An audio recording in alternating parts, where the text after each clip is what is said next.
अस्सलाम वालेकुम, मैं हूं हिना नियाजी और मेरे साथ हैं चौधरी इरफान जहीर और हम आपको सुनो न्यूज़ की special transmission world cup game उठा दो में खुशामदीद कहते हैं। और अगर हम बात करें वर्ल्ड कप 2023 के मैचेस जारी हैं, सनसनीखेज मुकाबले हो रहे हैं और आज फिर से एक बहुत ही अमेजिंग किस्म का सनसनीखेज किस्म का मुकाबला होने जा रहा है नीदरलैंड्स और न्यूजीलैंड के दरमियान। और अगर हम न्यूजीलैंड की बात करें तो हर लिहाज से वो नीदरलैंड से उनको बर्तरी हासिल है। और अगर अदादो शुमार की जबान में भी बात करें तो अब तक दोनों टीम्स जो हैं वो ओवरऑल 4 दफा मध्य मुकाबले आई हैं और चारों बार न्यूजीलैंड को फतह हासिल हुई है।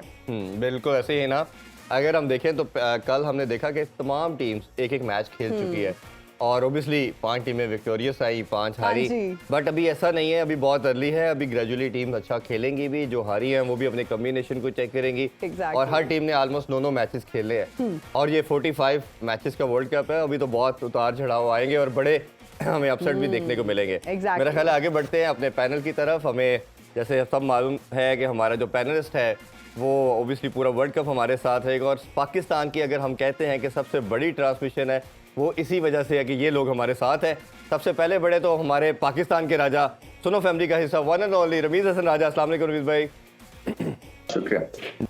और उनका साथ दे रहे हैं हमारे 92 के एक और हीरो, मेरा ख्याल है कोचिंग के सिकंदर। और अगर इनके आउटस्विंग की बॉलिंग की बात की जाए तो सबसे बेस्ट मेरा ख्याल है उस तरह में माने जाते हैं one and only Aqib Javed. अस्सलाम वालेकुम आकिब भाई। वालेकुम अस्सलाम। कैसे जी, ठीक ठाक है आप? जी वेरी वेल। चले आपके भी एनालिसिस जिस तरह की आप दबंग आने शुरू हो रहे हैं और जो आप कहते जा रहे हैं वो सब सही होता जा रहा है। बिल्कुल, और इस पर तफसील से बात करेंगे बहुत सारे। आज फिर से मैंने सवाल पूछे है ना। मेरा ख्याल है कि आज वाले मैच से पहले हम कुछ बात कल वाले मैच की भी करना चाहेंगे क्योंकि उसमें डिटेल में इनका ओपिनियन जानना चाहेंगे। रमीज भाई, अगर हम कल की बात करें मैच की, आपकी तरफ बढ़ते हैं, टॉस का जो फैसला था, हमने जैसे कल भी थोड़ी बात की कि ड्यू फैक्टर आता है और जो ऑस्ट्रेलियन माइंडसेट था वो यही था कि किसी ना किसी तरह जो विकेट्स के अंदर वेट एयर भी आएगा, प्रॉब्लम आएगी। उसके लिहाज से उन्होंने सोचा कि हम पहले बैटिंग करते हैं। उनके डिसीजन को कैसे देखते हैं आप? नहीं, डरने की क्या बात है। देखें, वो टैक्टिक्स बिल्कुल ठीक थे, इसलिए कि वो विकेट वेयर एंड टेयर था उसमें। वो फर्स्ट टाइम भी मुश्किल हो रही थी बैटिंग। वो माना कि इनके पास इतनी बड़ी स्किल्स नहीं है एज अ टीम जैसे कि भारत के पास है, to play spin, to play pace, और फंसते हैं ऐसी पिचेस के ऊपर ऑस्ट्रेलिया। इसीलिए भारत ने इनको चेन्नई में खिलाया मैच ताकि इनकी स्ट्रेंथ को निगेट करें और वो डिसीजन इसलिए ठीक था कि वो लॉटरी सी पिच बन जाती है सेकंड टाइम अराउंड। तो वो अलग बात है कि इनकी बॉलिंग ठीक नहीं की, स्पिनर ही नहीं था इनके पास, जैम्पा का खराब दिन था, बाकी तो सारे मेकशिफ्ट अरेंजमेंट। कहना कि वो डिसीजन गलत था क्योंकि मैच हार गए हैं, ऐसा नहीं था, डिसीजन ठीक था, परफॉर्मेंस गलत। आप सही कह रहे हैं। अच्छा आकिब सर का भी हम यहाँ पर कमेंट लेना चाहेंगे। कल ऑस्ट्रेलिया ने जब टॉस जीती तो दे डिसाइडेड टू बैट और ये बड़ा ही एक डिफरेंट किस्म का डिसीजन था। अनलाइक अदर टीम्स, किसी ने पहले ये इस तरह का डिसीजन नहीं लिया and we would call it a brave decision. क्या कहेंगे, ये ब्रेव डिसीजन जो था उन्होंने ले तो लिया लेकिन कहते हैं ना, लेने के देने पड़ गए फिर। देखिए, ब्रेव डिसीजन क्या होता है? ब्रेव डिसीजन ये होता है कि आप अपनी स्ट्रेंथ के मुताबिक डिसीजन लेते हैं। एब्सोल्युटली ऐसी है ना। और आपको पता है कि आपकी जो स्पिन बॉलिंग है वो उतनी स्ट्रांग नहीं है। वेस्टर्न अगर इस टीम के अंदर अगर होता तो ये फिर बननी थी ऑस्ट्रेलियन कंप्लीट टीम जी। अगर हम बात करते हैं इंडिया की तो उनके पास 3 स्पिन ऑप्शंस हैं। अगर पाकिस्तान की बात करते हैं तो इसमें क्या हमें कमी नजर आती है कि spin department is not that strong. इसके बाद अगर इंग्लैंड की बात करते हैं तो उनके पास अच्छी ऑप्शंस हैं।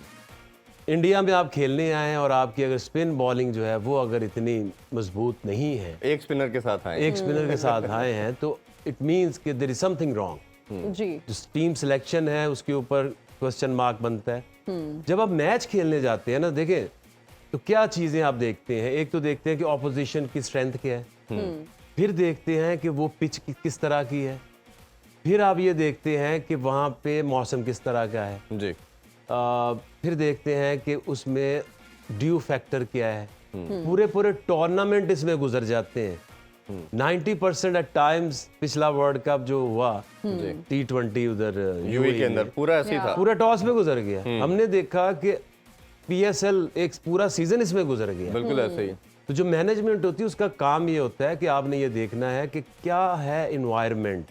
ये छोटी टीमें स्ट्रॉन्ग टीम्स को टफ टाइम क्यों देती हैं? वो एक दिन देती हैं ऑल ऑफ अ सडन बाकी अगर रेगुलर देखें तो आज तक नहीं वो कभी एक टीम किसी से जीती। ऐसे ही हमने देखा कि आयरलैंड ने पाकिस्तान को हरा के वेस्ट इंडीज से बाहर कर दिया। ऐसे ही तो ये होता है कि आप एक सिचुएशन में फंस जाते हैं। ये जो स्ट्रेंथ वीकनेस है, वैसे तो अगर आप देखें तो बहुत ज्यादा क्वालिटी का फर्क होता है, स्किल का बहुत फर्क होता है, बट एक तगड़ी टीम अगर किसी सिचुएशन में फंस गई है ना, हाँ तो उसी में वो फायदा उठाएगी वीकर टीम। अच्छा, कभी इसमें मैं दूसरा भी क्वेश्चन आपसे जानना चाहूँगा। जो माइंड सेट ऑस्ट्रेलियन, ऑब्वियसली बड़ा गेम सेंस उनकी अच्छी समझी जाती है।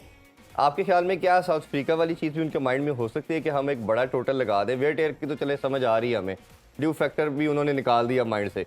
तो क्या आपको ये लगता था कि वो चाह रहे थे कि हम अटैक करके कोई बड़ा टोटल कोई 280-300 के करीब ले जाते हैं, जो भारत के लिए इम्पॉसिबल हो जाएगा? देखिए, टारगेट जो है ना माइंड्स में नहीं होता, पिच बताती है कितने रन करने हैं। कितने रन करने हैं। ये तो नहीं हो सकता कि आप इस पिच के ऊपर आप 450 का सोच के चले जाएं। आप पिच देखते हैं, पिच के मुताबिक टीम सेलेक्ट करते हैं, फिर एक टोटल आप अजम्प्ट करते हैं कि यार इस पिच के ऊपर ये टोटल डिफेंडेबल है, इस तरफ जाओ। कई दफा ऐसे होता है, आपको रिविजिट करना पड़ता है। आपके ओपनर्स जाते हैं, वो खेलते हैं, इसलिए कहते हैं कि it's not only the one captain, whoever is batting they are captain on their own game. आप देखते हैं किस तरह की बॉल आ रही है, वो फिर वापस मैसेज भेजते हैं, oh no no no not 350, just go for 250। हाँ, तो जिस तरह की पिच बिहेव करेगी, आपने उसी तरह का टोटल करना नहीं। ये तो नहीं हो सकता आपकी ख्वाहिश के मुताबिक पिच बिहेव करे, आपने पिच के मुताबिक बिहेव करना है। लेकिन सर, अगर हम पिच की बात करें, कल भी हम इस पर डिटेल से डिस्कशन कर रहे थे कि बड़ी टेलर मेड किस्म की पिच है, तो पिच के बारे में भी थोड़ा सा बता दें। और फिर भारत के की अगर हम बात करें तो उन्होंने वेन्यूज का इंतखाब खुद किया है, क्या कहेंगे? ये क्या कस्टमाइज किस्म की पिच बनवाई है? डिनाई नहीं कर सकते। जिसके पास पावर है जी, उसकी आईसीसी है। इंग्लैंड डोमिनेट करता रहा, फिर ऑस्ट्रेलिया करता रहा, अब बारी है इंडिया की। तो आप चाहे जो मर्जी करें, कंप्लेन करें, खुश हो ना हो, the game is in their hand. अब आप देखें कि उन्होंने ऑस्ट्रेलिया को किधर खिलाया? चेन्नई में। ठीक है, पाकिस्तान और अफगानिस्तान का मैच किधर कराया? चेन्नई में। अच्छा, अभी इंग्लैंड को किधर भेज रहे हैं? धर्मशाला। हालांकि इंग्लैंड एक बड़ी टीम है, जिससे आप ये बड़े वेन्यू पे मैच करा के रेवेन्यू मजीद कमा सकते हैं। आप उनका मैच कराएं, कलकत्ता में कराएं, बिल्कुल ऐसे ही, ठीक है, बॉम्बे में कराएं, दिल्ली में कराएं, ताकि रेवेन्यू आए, या सबसे बड़ी जो ग्राउंड हैदराबाद है वहां पे कराएं। बट उनको पता है कि Dharamshala is not the regular venue. वहां पे पिच, आउटफील्ड इस तरह की है कि एक छोटी टीम बड़ी टीम को अपसेट कर सकती है। रमीज भाई की तरफ बढ़ते हैं जी। हाँ जी बिल्कुल, सर से हम जानना चाहेंगे, कल अगर हम ऑस्ट्रेलिया की बात करें और फिर पार्टनरशिप की बात करें, तो हमने देखा कि वार्नर और स्मिथ की लगी, लेकिन उसके बाद उनके आउट होने के बाद किसी की कोई खास पार्टनरशिप नहीं लगी। और अगर हम लास्ट ओवर्स की बात करें, 5-6 ओवर्स में उनकी परफॉर्मेंस बिल्कुल अच्छी नहीं थी, जिसको एक्सेलरेट करने की जरूरत थी, आई बिलीव। आप क्या समझते हैं? उनकी पार्टनरशिप लगने नहीं दी, हालांकि उन्होंने अप्लाई तो किया खासे गेंद खेल के, जैसे ग्रीन है, बाकी हैं, मगर बेबस सा कर दिया भारतीय बॉलर्स ने। और फिर मैक्सवेल की खराब शॉट थी, कुलदीप को भी रीड नहीं कर रहे थे, और फिर जडेजा ने उनको हिलने नहीं दिया, एक जगह पे बॉल की है, एक्यूरेट बॉलिंग की और गेंद को स्पिन किया। सो ये बिल्कुल ही एक्सपोज करके रख दिया ऑस्ट्रेलिया को, और इसमें बहुत क्रेडिट देना पड़ेगा भारत को, क्योंकि ऑस्ट्रेलिया देखें वैसे हार नहीं मानते हैं, वो टेक्निकल एतबार से और स्किल्स के एतबार से दोनों जगह उनको मार पड़ी। अच्छा रमीज भाई, आपसे एक और, जिस तरह अभी आकिब भाई से क्वेश्चन पूछा, काफी फैंस ने आपके लिए क्वेश्चन छोड़ा है। कल से जब से ये मैच हुआ, वो यही बात कर रहे हैं कि आपसे ये पूछा जाए, आप ओबियसली उधर हैं, कि ये आईसीसी का जो गवर्न करने की बात बीसीसीआई की होती है कि ये वो गवर्न करती है आईसीसी को, और क्यूरेटर जो है उस हवाले से बताइए, होने तो न्यूट्रल चाहिए, बट उसमें अगर इनके लोकल भी हैं तो कितना इनका रोल है, इस हवाले से आप क्या कहेंगे? देखिए, वेन्यू तो मुझे नहीं पता किसने पिक किए और आईसीसी का इसमें क्या अमल दखल है, मगर मुझे ये पता है कि एक न्यूट्रल क्यूरेटर होता है जो कि आईसीसी नॉमिनेटेड होता है, और वो ओवरऑल आके एक तरह से मॉनिटर करता है पिचेस को। बट देखें, जो पिच का एक कैरेक्टर है ना, वो कोई बदल नहीं सकता है। अब चेन्नई की पिच आप जितनी मर्जी बनाने की कोशिश करें, इवेंचुअली वो स्पिन लेगी। इसी तरह से हैदराबाद की आपने पिच देखी, इसको ड्राई रखा, फिर भी 280 स्कोर हो गया। सो इनके जो नेचर है ना, वो कोई आके ऐसे इतनी जल्दी से बदलेगा नहीं। ये मुझे नहीं पता है कि वेन्यू और मैचेस ये किसने वहां पे नॉमिनेट किया और किसने पिक, इसका मुझे कोई आइडिया नहीं। सो मेरा यहाँ पे इसके मुतालिक कोई इजहार राय रखना जो है ना वो गलत। ठीक है, ठीक है। जैसे आके भाई उन्होंने कहा कि ये वेन्यू और ये तो आईसीसी के अकॉर्डिंगली सब कुछ होता है, बट जिस तरह आपने कहा कि कहीं ना कहीं टेंडेंसी या उनका बेंड होना आईसीसी का नज़र आ रहा है, तो अगर इसमें ओबियसली अब 10 टीमें हैं और सब एक एक कंसर्न भी हैं, आप उसमें कंसर्न जिस तरह पीसीबी ने भी कहा कि आप जो हमारा वेन्यू चेंज करें नहीं सुना गया, तो उसमें ऐसे सिनेरियो में क्या अप्रोच क्या होती है टीम की? आप क्योंकि कोच भी हैं, प्लेयर के तौर पे भी खेले। देखिए, आपके बस में जो है आप वही कर सकते हैं। एज प्लेयर आप ने ये देखना है कि मेरा रोल क्या है, मैं किस तरह से अपनी परफॉर्मेंस बेहतर कर सकता हूँ। एज टीम मैनेजमेंट आप ये ज़रूर कह सकते हैं, अपना प्रोटेस्ट बता सकते हैं। एज क्रिकेट बोर्ड आपकी उन्होंने कोई नहीं सुनी, ना एसीसी में सुनी, ना आईसीसी में सुनी। आपका जो एशिया कप का जो तमाशा हमने देखा जी, इवन कि जो ऐसी टीम्स जो हैं, जो श्रीलंका है, वो नहीं आने को तैयार पाकिस्तान को। भाई तुम्हें क्या प्रॉब्लम है? सही। अफगानिस्तान ने इनकार कर दिया, अफगानिस्तान ने इनकार कर दिया, तो ये कैसे क्यों कर रहे हैं? It's because of what? अगर वो वैसे सीरीज के लिए नहीं आई थी श्रीलंका, क्या अफगानिस्तान वैसे सीरीज खेलने नहीं आएगी? When it comes to Asia cup they have a problem, तो we know what is the problem. Yes, अब लोगों को वीजे नहीं देने, आईसीसी में के थ्रू लोग काम करने जा रहे हैं, प्रॉब्लम आ रही, क्या वीजा की प्रॉब्लम आ रही है? तो we know the problem, but उसका हल हमारे पास नहीं है। But we can protest. Yes. अच्छा कि भाई अगर थोड़ी सी कल के मैच के बारे से मजीद बात करें, तो 200 का टारगेट था भारत को चेस करना, और शुरू में जिस तरह देखा कि 3 खिलाड़ी 0 पे आउट हो गए।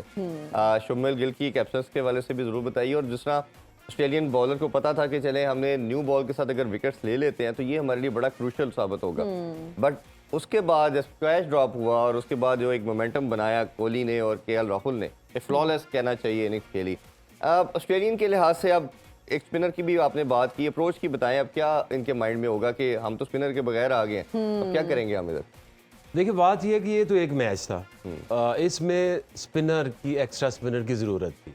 बिल्कुल। लेट्स से आपका मैच, अब सारे मैच उधर तो नहीं होने, जब बाकी वेन्यूज पे जाएंगे तो वहाँ हो सकता है ज़्यादा स्पिनर्स की ज़रूरत ना पड़े जी। अगर आपका मैच जो आपका दिल्ली में हुआ है वैसी पिच थी कि उसके ऊपर स्पिनर का कोई काम नहीं नज़र आ रहा था, तो उनकी टीम ओवरऑल एक स्ट्रॉन्ग टीम कह सकते हैं, क्योंकि जो टॉप 4-5 टीम्स हैं, ऑस्ट्रेलिया इज देयर। यस। अब ये नहीं कभी हमने सुना कि जो फेवरेट है वो टूर्नामेंट जीत जाएगा, बट मुझे अब ये जो सारी सिनेरियो, सारी प्लानिंग, जो मुझे जिस तरह मैं सोच रहा हूँ, इंडिया को हराना बहुत मुश्किल हो जाएगा। अच्छा।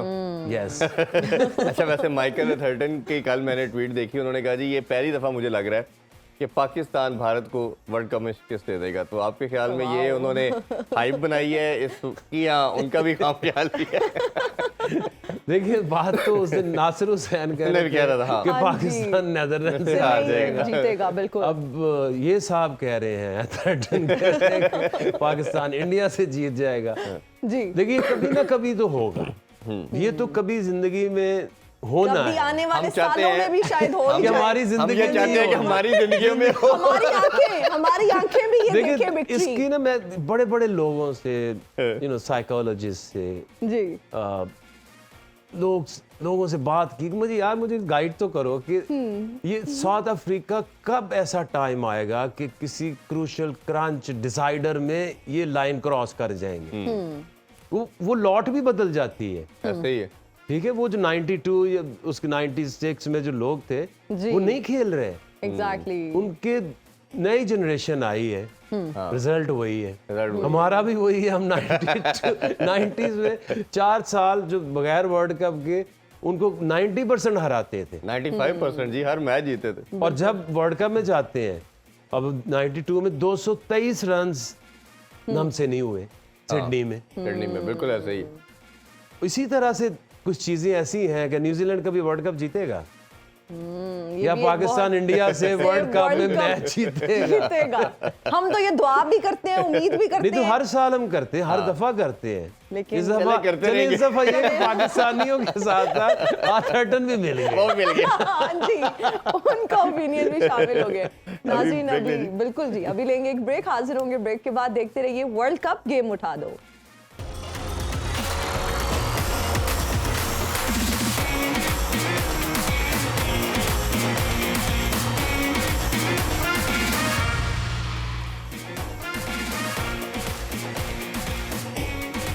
Welcome back in world cup game उठा दो।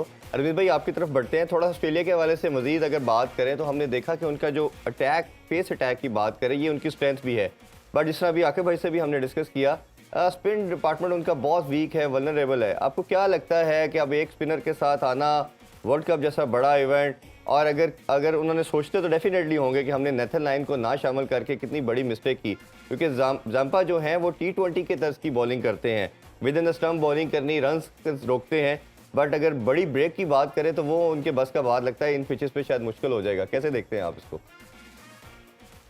पड़ेगा इसलिए कि चले मैं मान लेता हूं कि उनकी स्ट्रेंथ फास्ट बॉलिंग है और कई जगह ये स्ट्रेंथ काम आएगी, मगर बड़े मैचेस में जो टॉप क्वालिटी की साइड्स हैं वो झेल लेंगी इस अटैक को।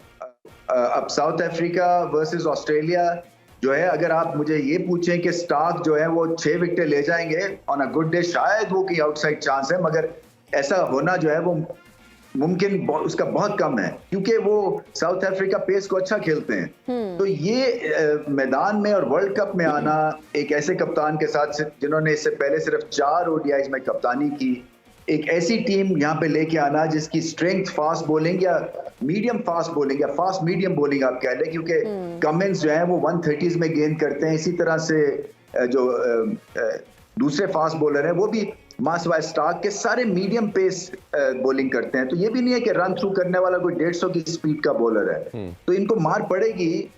मैं सिर्फ ये कि मेंटली स्ट्रांग है, होमवर्क अच्छा करते हैं और अपने प्रोसेस को फॉलो करके ये कोशिश करेंगे कि ये कंपेटिटिव रहें, बट अगेंस्ट स्ट्रॉन्गर टीम्स मैं समझता हूं कि एक्सपोज होंगे। एग्जैक्टली। अच्छा सर, अगर हम पाकिस्तान के अगले मैच की बात करें तो अफगानिस्तान के साथ चेन्नई में ही खेला जाएगा, और जब हम अफगानिस्तान की बात करते हैं तो उनका स्पिन अटैक बहुत ज्यादा बेहतरीन है। आप ये बताइए कि पाकिस्तान की क्या अप्रोच होनी चाहिए इस मैच में?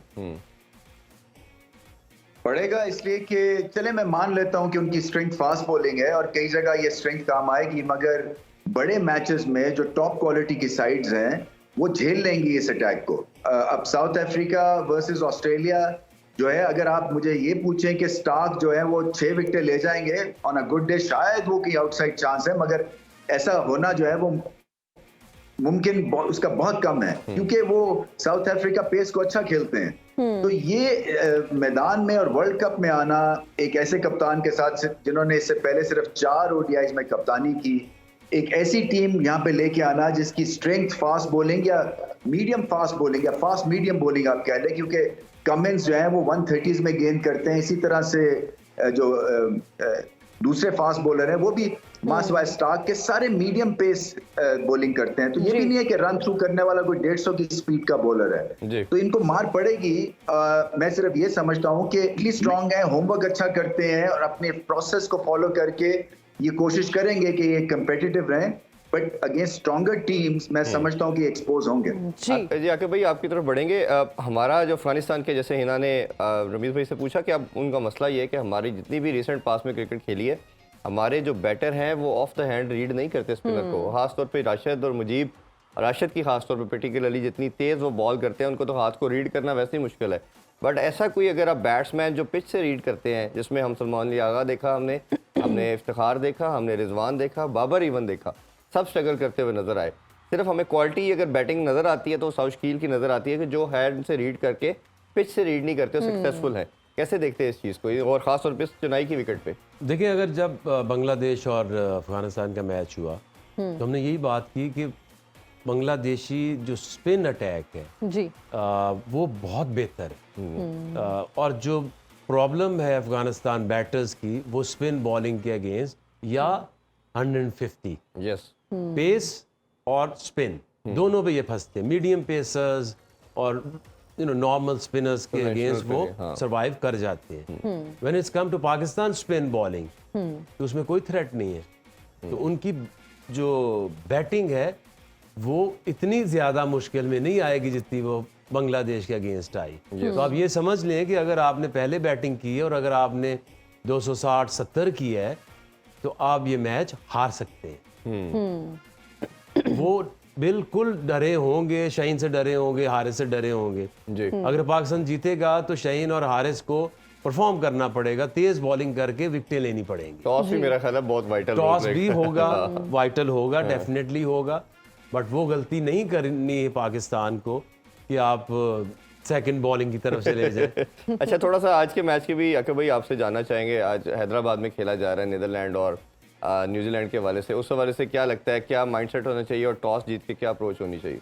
देखिए आज जो ड्यू फैक्टर है उसका चांसेस कम है, लेटर ऑन थोड़ी सी आएगी।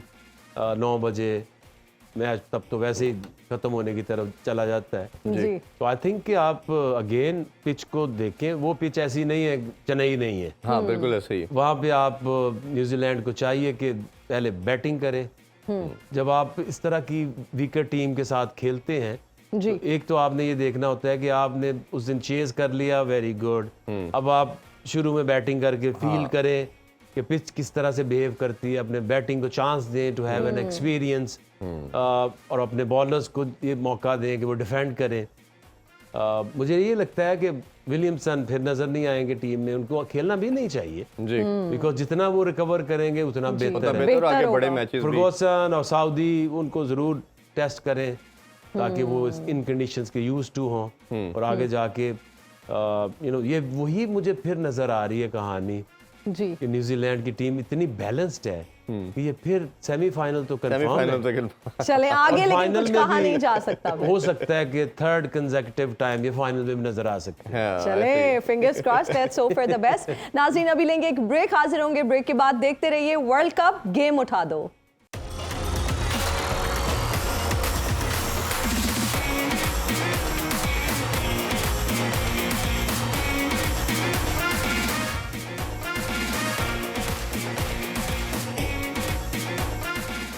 And we are right back after the break. You are watching world cup game उठा दो। रमीज सर की तरफ जाएंगे, उनसे आज के मैच के बारे में भी जानेंगे। नीदरलैंड्स और आज न्यूजीलैंड का मैच जो है वो हैदराबाद में खेला जाएगा। सर क्या कहेंगे, पिच के बारे में भी थोड़ा सा बताइए और ये भी बताइए कि टॉस जीतने वाली टीम को क्या फैसला करना चाहिए, क्या अप्रोच होनी चाहिए? देखिए वो जो है ना, एक तो बेसिक्स के ऊपर चले जाते हैं और फिर उसको रिग्रेसली फॉलो करते हैं। तो एक लिहाज से लिमिटेड टैलेंट का एक तरह से फायदा भी हो जाता है कि अपने से बढ़ के कुछ करने की कोशिश आप नहीं करते हैं। तो जितना आपको आता है उतना ही आप आगे उसको लेके चलते हैं। मगर डिलेडे हैं, बहुत टैलेंट है उनका, स्कोर भी करते हैं, विकेटें भी ली हैं उन्होंने और क्वालिटी की शॉट्स खेलते हैं। वो पाकिस्तान के अगेंस्ट बहुत आला इनिंग्स खेले हैं वो और यहाँ पे पहला मैच वो खेल चुके हैं, तो एक लिमिटाइज जरूर होंगे। न्यूजीलैंड ने इंग्लैंड को हराया है तो ऑब्वियसली एडवांटेज उनके पास है, मगर नेदरलैंड्स को एक आउटसाइड चांस जरूर है। कहीं उसी तरह की एक आप समझे कि ड्राई पिच अगर मिल जाती है तो न्यूजीलैंड की टीम फंस सकती है, क्योंकि न्यूजीलैंड कहीं अगर कॉन्फिडेंस के हिसाब से खेलने आते हैं तो फंस भी सकते हैं कि हम नीदरलैंड्स आसान टीम है, हम इनको पकड़ लेंगे। मगर नीदरलैंड्स जो है पाकिस्तान को बोल आउट किया है, समझता हूं उनकी इतनी एबिलिटी है कि न्यूजीलैंड को भी वो बोल आउट कर सकते हैं और बैटिंग में अपनी गलतियों से सीखें। उनको पार्टनरशिप की जरूरत है, पार्टनरशिप लगेंगी तो वो करीब पहुंच सकते हैं। मगर न्यूजीलैंड जो है इस वक्त क्लियर फेवरेट्स। जैसा आपने कहा कि ऑब्वियसली वो स्ट्रॉन्ग साइड है, बट माइंडसेट के हवाले से जरूर जाना चाहेंगे। जब आप कंपैरेटिवली और रिलेटिवली वीकर साइड से खेलते हैं तो उनका माइंडसेट क्या होना चाहिए, और दूसरी साइड पे जो ऐसी ओपोजिशन होती है अपने से बड़ी या कहना चाहिए स्ट्रॉन्ग साइड से खेलती है, तो उनको क्या कन्वेंशनल क्रिकेट खेलनी चाहिए या ऑल अटैक की तरफ जाना चाहिए? और कंसिडरिंग दिस विकेट, जैसे हिना ने आपसे पूछा, उस हवाले से भी कुछ शेयर करना चाहें तो पिच के हवाले से कि क्या पहले बैटिंग करना या बॉलिंग करना सूटेबल हो सकता है? देखिए, अगर मैं नीदरलैंड्स के कैंप में हूं, मैं उनको सिर्फ एक चीज समझाऊं कि आप उस बॉल को देखें, ना देखें कि वो कौन बॉल कर रहा है या आप जब बॉल करने आए कौन बैटिंग कर रहा है। आप अपने आप को बैक करें, आप अपने आप को ये समझें कि यहाँ पे जब आए हैं आप तो आप डिजर्व करते हैं ये सीट। और आपने पिछले वर्ल्ड कप में ऑस्ट्रेलिया में साउथ अफ्रीका की छुट्टी करा दी थी और ऑन द डे ये डेंजरस टीम है तो अपने आप को ये कन्विंस करें कि हम रेपुटेशन के हिसाब से फ्लैट नहीं होंगे। तो ये बड़ा जरूरी है कि इस चीज के ऊपर वो जो है वो कंसंट्रेट करें। बिल्कुल ठीक है। अच्छा, यही आपसे भी अकबर भाई जानना चाहेंगे, अब अप्रोच क्या होनी चाहिए नीदरलैंड के पर्टिकुलरली पॉइंट ऑफ व्यू से हम बात करें। नीदरलैंड ने तो ऑब्वियसली कुछ प्रूव करना है, और ऑब्वियसली जब आप इतने बड़े इवेंट पे आ जाते हैं तो आप कहीं ना कहीं मार्क छोड़ना चाहते हैं कि यस वी आर हियर और we want to do something. जैसे इन्होंने लास्ट वर्ल्ड कप में साउथ अफ्रीका को हराया और हमें चांस दिया इन्होंने सेमीफाइनल के लिए, तो क्या देखते हैं आप इनके? देखिए, ये जो एसोसिएट क्रिकेट है ये आपस में ज़्यादा खेलते रहते हैं, लेकिन अभी देखें तो इस वर्ल्ड कप में वेस्ट इंडीज़ नहीं है, इसमें जिम्बाब्वे नहीं है, इस आयरलैंड नहीं है। इसका मतलब ये है कि उनसे ये लड़ के जीत के आगे आए। लेकिन अगेन लिमिटेशंस तो हैं, ये उतने प्रोफेशनल तो नहीं है जितनी कि इंटरनेशनल टीम बाकी हैं। इनके जीतने के लिए दो चीज़ें बड़ी ज़रूरी होती हैं कि अगली टीम जिससे इनका मैच है उसका बैड डे हो। लेकिन ऑन एवरेज अगर देखा जाए there is no match between New Zealand and Netherland.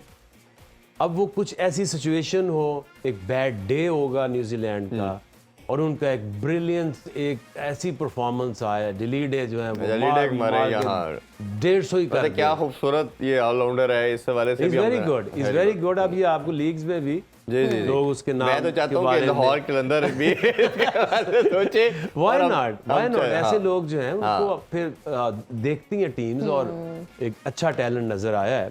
But ये जब आप 9 मैच खेलती हैं ना, चाहे आप नेदरलैंड है, अब किसी ने एक मैच में तो किसी न किसी को रगड़ा देना ही इन्होंने। बिल्कुल। अभी हम आयरलैंड की तरफ बढ़ते हैं जी, ब्रेक लेते हैं, ब्रेक से वापस आके टॉस भी हो चुका होगा, फिर उसके बाद आपसे मिलते हैं। Stay with us.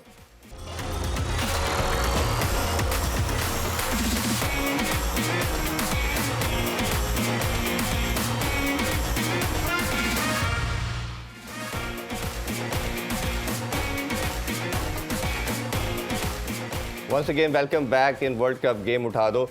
टॉस जीत चुकी है जी नीदरलैंड और उन्होंने फील्डिंग का फैसला किया है। ऑब्वियसली ये जो ड्यू फैक्टर की हम बात कर रहे थे, रमीज भाई आपकी तरफ बढ़ते हैं, इस फैसले को कैसे देखते हैं और आपके ख्याल में न्यूजीलैंड अब पहले बैटिंग कर रही है, ऑब्वियसली उनके लिए एक चांस ये भी है कि वो प्रैक्टिस भी मिल जाएगी, तो क्या टोटल आप समझते हैं कि न्यूजीलैंड कोशिश करेगी कि हम इतना करके इनको टारगेट दें और ये फिर ये चेस करे बाद में नीदरलैंड? देखिए, न्यूजीलैंड ने जिस तरह से इंग्लैंड के अगेंस्ट खेला, हालांकि कंडीशंस वो बड़ी मुख्तलिफ थी, यहाँ पे कंडीशंस मुख्तलिफ है। मैं समझता हूँ कि ज्यादा स्कोर करेगी न्यूजीलैंड की टीम क्योंकि फॉर्म में है, और फिर मैं समझता हूँ कि कम से कम 300 तो करेगी न्यूजीलैंड। ठीक है, हम आकिब सर से भी जानना चाहेंगे, जैसा कि हमने देखा कि Netherlands they won the toss and decided to field first, क्या उनके फैसले को किस तरह से देखते हैं? फिर ये भी बताइए कि सेफ टोटल क्या है? देखिए, सिवाय ऑस्ट्रेलिया की ये कोई गलती नहीं करेगा। It's a day game. Exactly. ठीक है, अब उनसे इतना बड़ा ब्लंडर हो गया, अब जो जस्टिफिकेशन हम दें बनती नहीं है। सही है। अब देखें ना कि आप जब एक पिच है, जब मैच शुरू होता है, क्योंकि वो थोड़ा सा हीट भी होती है, उसको थोड़ा सा मॉइस्ट रखते हैं जी, तो पहले 4 से 6 ओवर, क्योंकि 2 नए बॉल यूज हो रहे हैं दोनों एंड से, तो हर बॉलर को एडवांटेज ये होता है कि टाइम्स होता था कि एक बॉल यूज होता था वनडे में भी, तो आप मुझे ये प्रॉब्लम होती थी ज़्यादा, क्योंकि I was like seam bowler, तो मुझे अच्छी सीम चाहिए, मुझे पता था मेरा बॉल तो लगेगा, सीम पे लगेगा, खराब नहीं होगा। एग्जैक्टली। वो कई दफा दूसरी तरफ जो बॉलर लगता था वो एक ही ओवर सत्यानाश कर देता था। तो इसीलिए जो 4 ओवर है, 4 से 6 ओवर, वो तो कुछ ना कुछ बॉल ने करना ही करना। अच्छा, उसके बाद आपकी जितने भी स्पिन ऑप्शंस हैं वो यूटिलाइज होंगी। बॉल ग्रिप करता है, थोड़ा सा स्पिन करना है तो उसने डे टाइम में ही करना है जी। जैसे ही आप शाम को खेलेंगे तो कुछ ना कुछ आपको अगर ड्यू ने आना ही है जी, बहुत कम ऐसा है कि वो ना आए।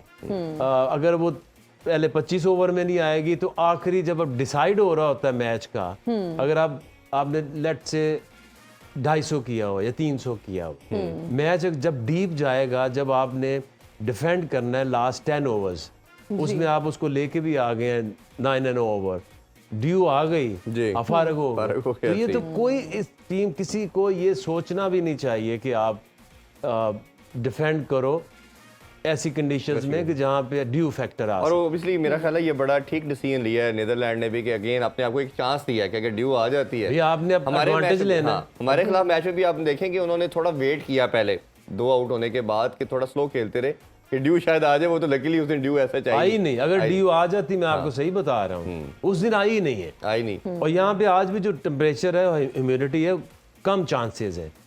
उस दिन Cloudy भी आज हम देख रहे रिवर्स हैं। भी हुआ, हाँ जी, रिवर्स से आउट हुए वो नेदरलैंड वाले। जिस तरह से वो 2 विकेटें और 137 पे चले गए थे, अगर ड्यू आ जाती तो पाकिस्तान वो मैच हार सकता था। बिल्कुल। तो आपने चांस क्यों लेना है? ऐसे थोड़ा सा अगर हम बात करें नीदरलैंड के हवाले से तो 2 ऐसे उनके बैटर हैं जो बड़े आउटस्टैंडिंग है। एक उनके कैप्टन एडवर्ड और जो ऑलराउंडर हम सलीदे की बात कर रहे थे, बड़ा खूबसूरत खेले। और जिस तरह उन्होंने क्वालिफाई राउंड के अंदर भी डिसाइडर के अंदर सेंचुरी करके अपनी टीम को क्वालिफाई करवाया, कैसे देखते हैं इन दोनों प्लेयर्स को? देखिए उनका जो ऊपर ये जो विक्रमजीत सिंह है, हाँ, ये भी एट टाइम डेंजरस होता है। और वो क्या नाम है उसका, एक उनका ओपनर है ओडियो जी, वो भी एट टाइम डेंजरस हो जाता है। I mean look they have like team squad भी आ चुकी है।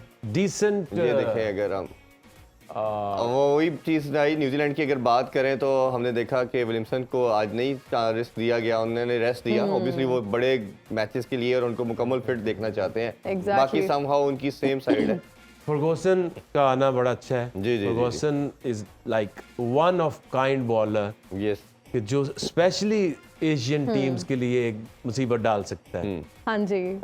और इनकी अगर नेदरलैंड की बात करें तो they have like decent batting, yes, technique अच्छी है, but comparing with New Zealand I don't अच्छा, मैं ये- एनी चांसेस अंटिल कि नेदरलैंड आउट क्लास तभी करेगी जब अंडर प्ले होगा न्यूजीलैंड से। अच्छा, अगर हम नेदरलैंड्स की बात करें तो पाकिस्तान के साथ भी जब इनका मैच था तो पैचेस में इनकी अच्छी परफॉर्मेंस थी। व्हाट डू यू थिंक, इस तरह की बड़ी टीम्स के साथ जब ये खेलेंगे तो इनकी परफॉर्मेंस इवेंचुअली इंप्रूव होगी? देखिए स्पिन इज अ चैलेंज।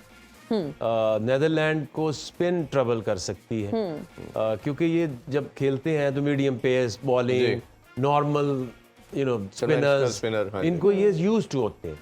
लेकिन जब इट्स कम टू पेस 145 50 इन्होंने कभी नहीं खेलते। या ऐसी स्पिनर्स जो आउटस्टैंडिंग स्पिनर्स हैं, वो इनको समझ नहीं आती। तो स्पिन एंड एक्स्ट्रा पेस, ये ट्रबल है जो इनएक्सपीरियंस जो टीम है उनके लिए। तो न्यूजीलैंड के पास दोनों ही हैं। फर्गूसन जिस पेस से बॉल करता है जी, हेनरी जिस तरह की बॉलिंग कर रहा है, मेरा ख्याल है अभी very very impressive Yes. With a new ball. Even आके भाई बाद में भी जो सेकंड और थर्ड स्पेल उनका हमने देखा, उन्होंने जितना खूबसूरत सीम का पहले यूटिलाइजेशन की, फ्लोर बाउंसर की बात करें या वेरिएशन जितनी ज्यादा पूरे 10 ओवर के स्पेल में हेनरी ने की, शायद किसी spinner pace attack very fine bowler. But अगर देखे तो उनका ध्यान किधर होगा, नेदरलैंड का फर्गूसन की तरफ, यस, ठीक है, सेंटनर की तरफ। इनको इस स्तुति को लाना चाहिए टीम के अंदर, क्योंकि उसको वो एक ऐसा बॉलर है कि जो टीम्स लाइक जो नहीं रीड करते, लेगी, गुगली, फ्लिपर, तो वो डिफरेंस डाल सकते हैं जी। उनको ऐसी इस मैच में जिसमें आपको पता है कि कोई इतनी बड़ी थ्रेट Risk नहीं है, हाँ। तो उसको खिलाना चाहिए, क्योंकि आगे जाके अगर कभी इनका मैच चेन्नई में आ गया तो फिर क्या करेंगे? बिल्कुल ऐसे ही। तो अपनी जो अच्छा, उनका एक अगर Options है, इस उनको सऊदी टेस्ट का करना चाहिए। इस सऊदी का अगर देखें तो आप ऑब्वियसली लेग ब्रेक तो बड़ी अच्छी करते हैं, बट उनका प्रॉब्लम एट टाइम हमने देखा, जैसे मैं उनको रिकॉल करता हूं तो उस्मान कादर कि ब्रेक तो बहुत ज्यादा थी, बॉलिंग एक्शन भी बड़ा जबरदस्त था, बट लेंथ का प्रॉब्लम बड़ा आता है उनको कि प्रॉपर लाइन और लेंथ पे बॉल नहीं जब करते। जब लेंथ आपको पता है लेग स्पिनर की थोड़ी सी भी पीछे होती है तो शॉट लेग मिड विकेट पे मारना आपके लिए बड़ा आसान हो जाता है। बिल्कुल ठीक कह रहे हैं। लेकिन एक चीज है कि जब आप ऐसी कंडीशन में मैच खेल रहे होते हैं जिसमें 250 60 70 एक एवरेज टोटल है, वहां पे अगर एक्सपेंसिव बॉलर आए ना तो आपको हर्ट कर देगा जी, जो ये टूर्नामेंट है इसमें जो विकेट टेकर है उसकी वैल्यू, उसकी वैल्यू है। यस, आप क्योंकि डिफेंड तो कर ही नहीं सकते। अगर आप आउट नहीं करते, अगर वो बीच में जब नेदरलैंड अगेंस्ट पाकिस्तान अगर रिवर्स स्विंग ना होता जी, तो ये मैच गया था। ऐसे ही। तो विकेट टेकर्स को आपने इसमें खिलाना है, वही आपको मैच जीत के देंगे। बिल्कुल ऐसे ही है। अच्छा, थोड़ी सी अगर हम जिस तरह नए हीरोज़ की बात करें या नए स्टार इन मेकिंग की बात करें, तो चैपमैन की मैं बात करना चाहूँगा। ये लड़का जब अभी हमारे साथ न्यूजीलैंड ने सीरीज़ खेली T20 में, जिस तरह की खूबसूरत इन्होंने इनिंग्स खेली, सेंचुरी बनाई, और एक पिंडी वाला मैच तो मेरा ख्याल है कोई भी नहीं भूलेगा। और फिर ODIs के अंदर भी ये एक लोन सोल्जर के तौर पे नज़र आया, और खूबसूरत क्लीन हिटिंग। मेरा ख्याल है अगर हम वर्ल्ड एरा के अंदर अगर देखते हैं, खासतौर पे मिडिल ऑर्डर या लेट मिडिल ऑर्डर में, तो इतनी नीट एंड क्लीन हिटिंग कोई लड़का नहीं कर रहा। और मेरा ख्याल है कि ऐसा हमें इस वर्ल्ड कप के अंदर, मैं तो अभी स्टार्टिंग में प्रेडिक्शन कर रहा हूँ कि ये जो वर्ल्ड कप एंड होगा तो ये एक न्यू स्टार के तौर पे नजर आएगा। आप कैसे देखते हैं एज ए कोच इसको? मैं तो उसको तब से जानता हूँ जब ये ही वाज 17 इयर्स ओल्ड। अच्छा, he is from Hong Kong. Okay, इसके पेरेंट्स न्यूजीलैंड के हैं। तो जब यूएई के मैचेस हमारे होते थे तो एक छोटा सा बच्चा वो खेलने आ गया अंदर, तो he was so good at that time. अच्छा, एक चीज़ मैं बताऊँ आपको कि न्यूजीलैंड की क्रिकेट की खूबसूरती या ऑस्ट्रेलिया की पॉपुलेशन बहुत थोड़ी है, क्रिकेटर्स का पूल भी बड़ा थोड़ा है, बहुत थोड़ा है, ठीक है। 70-80 लेकिन लाख। होता क्या है कि वहाँ टैलेंट अगर है तो वो स्कूल से यूनिवर्सिटी तक, यूनिवर्सिटी से फर्स्ट क्लास, वो ज़ाया नहीं होता। ज़ाया नहीं होता, बिल्कुल सही। ठीक है। ये विलियमसन पाकिस्तान टीम के साथ में कोच था, हम न्यूजीलैंड गए, एक 3 डे मैच हुआ, उसमें विलियमसन ने बैटिंग की, तो ये आउट ही नहीं हुआ। तो तब से पता था कि ये एक ऐसा प्लेयर वो ग्रूम कर रहे हैं कि जो एक दिन आएगा फिर वो 15 साल खेलेगा। ये स्कूल लेवल से कैप्टनसी कर रहा है ये, ठीक है। हाँ, तो सही। हमारे यहाँ क्या होता है कि क्योंकि एक सिस्टम ऑर्गेनाइज नहीं है, हम कैब पे कैब बंट ही जाते हैं और स्टेब्लिश कौन होता है? एक हादसे में जो सरवाइव कर जाए। जी। हाँ, When you have too many options and have no system, आपका 90% जो टैलेंट है वो ज़ाया हो जाता है। बिल्कुल ऐसे ही। हादसाती आपको स्टार मिलते हैं, हादसाती आपको सुपरस्टार्स मिलते हैं, इस सिस्टम से नहीं आते। अच्छा, अगर भाई आपने इस टॉपिक को छेड़ ही दिया तो ऑब्वियसली आपसे ज़रूर राय लेना चाहेंगे। हमने रमीज़ भाई से भी इस पर काफ़ी डिस्कशन की थी। एक ऐसा स्ट्रक्चर डिपार्टमेंट क्रिकेट के हवाले से मैं बात करना चाह रहा हूँ जिसने आप सारे हीरोज़ या लेजेंड प्रोड्यूस किए। इवन खान साहब भी उसी से आए, आप, वसीम अकरम, वकार यूनुस, इंजमाम, फिर खान साहब आए, उनकी गवर्नमेंट आई, उन्होंने एक ऐसा मॉडल किया, उसने 6 टीमों का रीजनल स्ट्रक्चर एक प्रोवाइड किया। उसने कहा 6 टीमें होंगी, 192 का एम्बिट आता है, उसके आपके जो डिपार्टमेंट सारे बंद हो जाते हैं, 800-900 लड़का जॉबलेस हो जाता है, कोई उबर क्रीम चला रहा है, कोई बर्गर लगा रहा है। और पाकिस्तानी कल्चर के अंदर एक प्लेयर इंडिविजुअल नहीं होता, वो अपनी पूरी एक फैमिली को रन कर रहा होता है। अब वो जो लड़के जब जॉबलेस हुए तो ओबियसली वो सारे ख़त्म हो गया। फिर 700-800 लड़के जब डिफरेंट काम कर रहे हैं, क्रिकेट नहीं खेल रहे, वो पाकिस्तान को जो लॉट मिलनी थी पीछे से वो ब्रेक आई। मेरी खान साहब से भी इस हवाले से मीटिंग हुई, बात की, मैंने उस हवाले से पूछा। ओबियसली आप लोगों ने भी बहुत बात की होगी और मैंने ऑलमोस्ट सारे क्रिकेटर से मैं पूछ चुका हूँ इस हवाले से। अब उनका ये था कि हम वेलफेयर स्टेट, हमने तो यही कहा कि खान साहब ये वेलफेयर स्टेट नहीं है, एक लड़के क्रिकेट नहीं खेलेंगे तो क्या करेंगे। उनका ये था कि अगर लड़कों को जॉब मिल जाती है किसी डिपार्टमेंट के अंदर, बैंक के अंदर, तो लड़का अर्ज छोड़ देता है आगे बढ़ने की, वो फिर ये समझता अपने आप को रोक देता है। और जैसे ऑस्ट्रेलिया या इंग्लैंड के अंदर स्ट्रक्चर है या न्यूजीलैंड के अंदर, तो आप उस स्ट्रक्चर के अंदर रहेंगे तो आपके अंदर कंपटीशन रहेगा और आप इतने कंपटीशन के अंदर जोर लगाएंगे कि मैंने टीम में आना है। तो मैंने फिर आगे से उनको फिर फर्दर ये कहा कि अगर हम अर्ज की बात करें तो आप लोग भी तो आए, जिसने आगे ग्रो करना है उसकी कोई बाउंड्री नहीं है, वो तो स्ट्रगल करता चला जाएगा, वो कहेगा कि मेरी इसके बाद अब ये स्टेप है और मेरा अल्टीमेट गोल जो है वो पाकिस्तानी टीम है। बट उन्होंने कहा नहीं, कहीं ना कहीं हमें लाइन ड्रॉ करनी है और शुरू में टर्बुलेंस आएगी, प्रॉब्लम आएंगे, बट ये 6-8 साल में जब सिस्टम डेवलप हो जाएगा तो आपको रिजल्ट आने शुरू हो जाएंगे। ओब्वियसली उनका एक अपना पॉइंट ऑफ व्यू था। तब आप नहीं होंगे। मैं तो जिस दिन ओथ लिया उसी दिन उनको ये कहा था कि मत करें।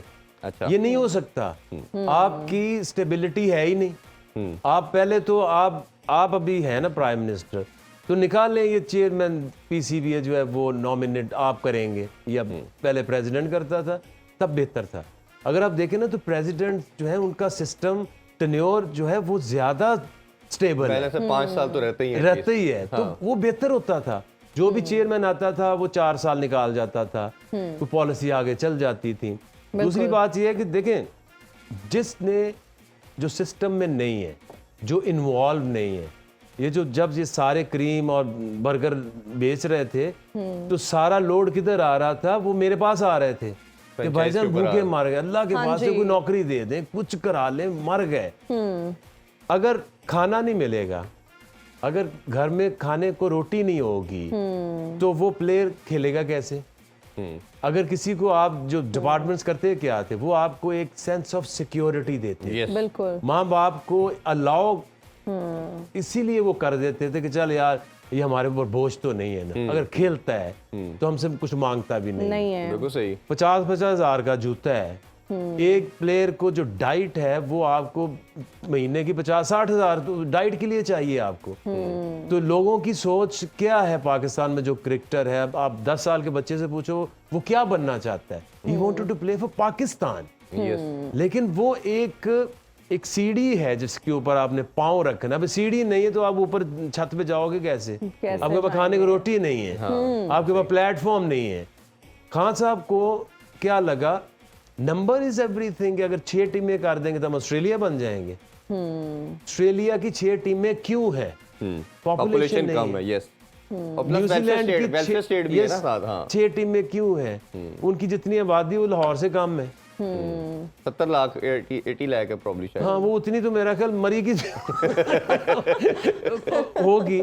तो जैसे इंडिया है, इंडिया की 32 टीमें हैं, ऐसे ही। क्यों है? कोई 1.5 अरब लोग हैं।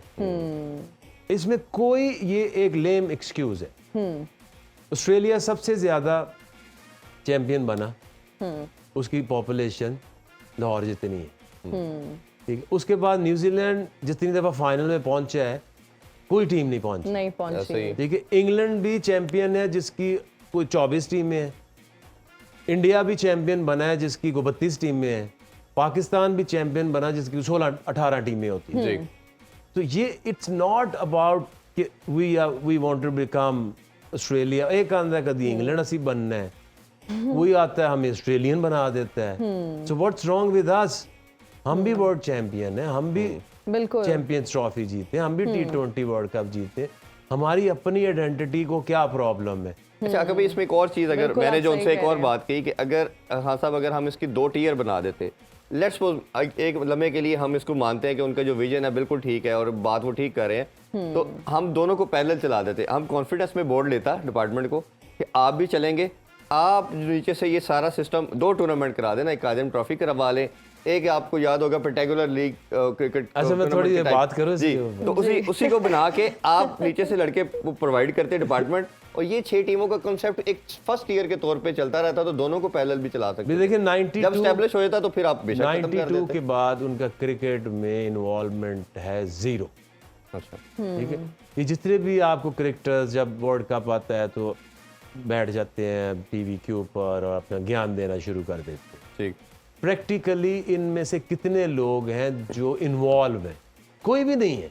आपके अलावा तो कोई दिन में कोई नहीं है। जब ये 2004 में जो रीजनल जो सेटअप है, ये मैंने डिजाइन करके लड़ाई लड़के पूरी एसोसिएशन से एक प्रोसेस के जरिए इसको इम्प्लीमेंट कराया। तौकीर ज़िया साहब थे। तौकीर ज़िया जी।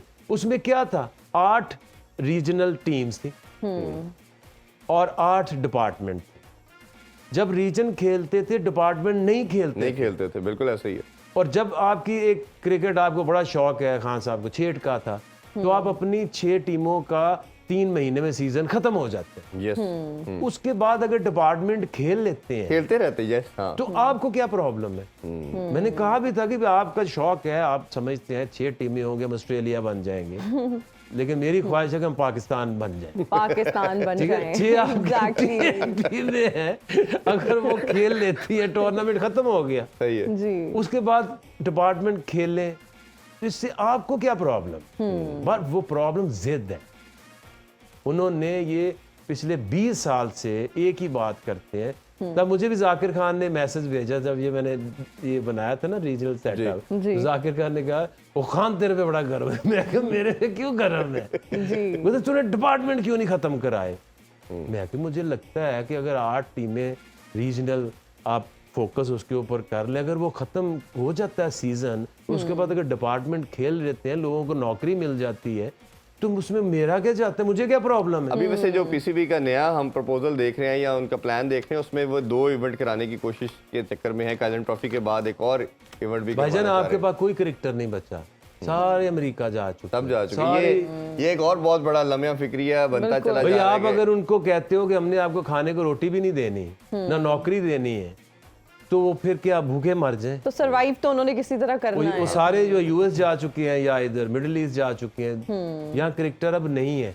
मैं इसमें ना एग्जांपल कोट करना चाहूँगा। मिकी आर्थर और ग्रांट फ्लावर से मेरा अक्सर बैठना था, तो मैंने पूछा कि उस टाइम 2015-16 की बात बता रहा हूँ कि पाकिस्तान के बेस्ट बैटर कौन से आप देखते हैं, तो बाबर आजम अभी शायद कुछ 1-2 मैचेस ही खेले थे। उन्होंने कहा कि पाकिस्तान के 2 स्टार्स हैं, एक बाबर आजम, दूसरा समी असलम, जो पाकिस्तान को अगले 8-10 साल 15 साल दोनों सर्व करेंगे।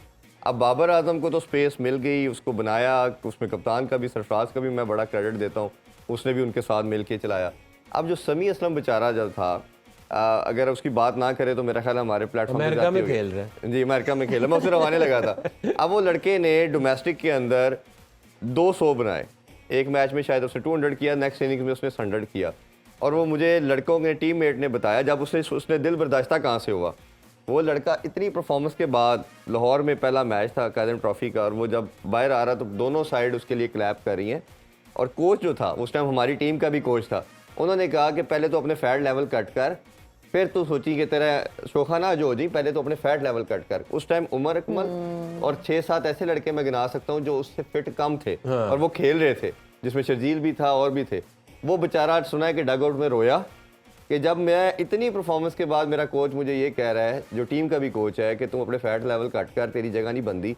तो वो बेचारा उसके बाद उसने माइंड में, उसको फिर सेलेक्ट भी 1 साल नहीं किया गया, तो उसे समझ आ गई कि मुझे नहीं रखेंगे, वो फिर अमेरिका चला गया। तो कई 5-6 लड़के, अब तो खैर लिस्ट तो बहुत लंबी है, 5-6 अनाउंस करके चले गए रिटायरमेंट लेके। ये कैसे देखते हैं आप? देखिए, आप जब लुक आफ्टर नहीं करोगे, देखिए एक ही स्पोर्ट्स बची है, उसका नाम है क्रिकेट। यस। और मेरा मानना है कि अगर पीएसएल ना होती तो आप अफगानिस्तान से भी नीचे जाते। अब देख लेना कि इनकी सिलेक्शन क्राइटेरिया क्या है। शादाब कहाँ से आया? पीएसएल। ऐसे ही है। ये जितने फखर कहाँ से आया, अब्दुल्ला कहाँ से आया, शहीन कहाँ से आया, ये हारिस कहाँ से आया, ये जमान कहाँ से आया, किधर से आए? पीएसएल से हैं जी। जब पीएसएल खत्म हो जाती है, क्या क्रिकेट बंद है? पूरा साल इतना पैसा तुम जाया करते हो, प्रोडक्शन क्या है? आपकी जो सिस्टम की खूबसूरती है कि उससे जो चीज़ बाहर निकलती है। तो ये तो कोई ना प्लेयर निकालते हैं, ना इनके पास कोच है, ना इनके पास कोई डॉक्टर है, ना इनके पास कोई ट्रेनर है, ना इनके पास कोई रीहैब है। ये एक अलग टॉपिक है, कल हम कोशिश करेंगे बात करेंगे। हर बंदा जो है ना वो पाकिस्तानी टीम को कोचिंग करना चाहता है, जूनियर लेवल पे कोई नहीं करना चाहता। ये आपसे हम कल डिटेल में डिस्कशन का भी है ना, इजाजत लेते हैं जी बिल्कुल, हमारे प्रोग्राम का वक्त हुआ है खत्म। आपसे इंशाल्लाह मुलाकात होगी मिड ब्रेक में इरफान ज़हीर साहब की, और रात में फिर हमसे मुलाकात होगी क्रिकेट मस्तियां में। तो अपना ख्याल रखिएगा, हमें दीजिए इजाजत। टेक केयर, बाय बाय, अल्लाह हाफिज़। पाकिस्तान जिंदाबाद।